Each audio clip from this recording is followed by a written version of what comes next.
Hi, welcome to சந்தா சமையல். நம்ம இன்றைக்கி கருவேப்பிலை பொடி எப்படி செய்கிறது பார்க்கலாம். இந்த கருவேப்பிலை பொடி இட்லி தோசை கூடவோ இல்லைனா சாதத்துக்கு பிசைஞ்சு சாப்பிடலாம்.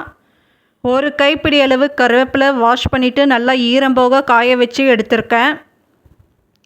ஸ்டவ் ஆன் பண்ணி கடாய் வச்சுருக்கேன். இப்போ நம்ம ட்ரை ரோஸ்ட் பண்ணிக்கலாம். கடாய் சூடானதும் 3 டீஸ்பூன் அளவு கடலைப்பருப்பு சேர்த்துக்கலாம்.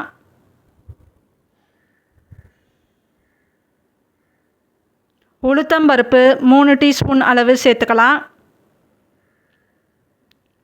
1 டீஸ்பூன் அளவு துவரம்பருப்பு சேர்த்துக்கலாம். இப்போது லோ ஃப்ளேமில் வச்சு வறுத்துக்கலாம். ஓரளவுக்கு செவக்க வறுத்துக்கலாம். இப்போது இதெல்லாம் ஓரளவுக்கு செவந்திருக்கு. 1/2 டீஸ்பூன் அளவு மிளகு சேர்த்துக்கலாம். 1 டீஸ்பூன் ஜீரகம் சேர்த்துக்கலாம். 4 பல் பூண்டு தோலோடு சேர்த்துக்கலாம். கொஞ்சமாக புளி சேர்த்துக்கலாம். 7 காஞ்ச மிளகா நான் சேர்த்துருக்கேன். நீங்கள் உங்கள் காரத்துக்கு ஏற்ப சேர்த்துக்கோங்க. கொஞ்சமாக பெருங்காயத்தூள் சேர்த்துக்கலாம். இப்போ இதெல்லாம் நல்லா வறுத்துக்கலாம்.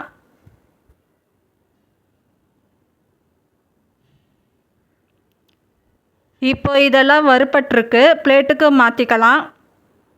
இப்போ இதை ஆற விடணும். ஆறினதும் மிக்ஸி ஜாரில் சேர்த்துக்கலாம். இப்போது கருவேப்பிலை சேர்த்துக்கலாம். கருவேப்பிலை கலர் சேஞ்சஸ் ஆகி மொறுமொறுப்பாக வறுபடணும். வறுத்துக்கலாம்.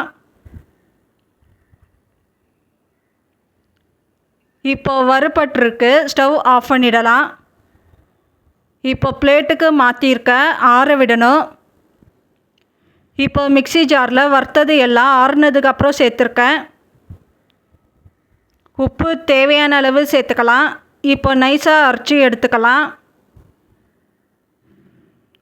இப்போ நைஸாக இருக்கிற மாதிரி அரைச்சி எடுத்திருக்கேன். இப்போ நமக்கு கருவேப்பிலை பொடி ரெடி ஆயிடுச்சு. இந்த சேனல் பிடிச்சிருந்தால் லைக் பண்ணுங்கள், ஷேர் பண்ணுங்கள், சப்ஸ்கிரைப் பண்ணுங்கள்.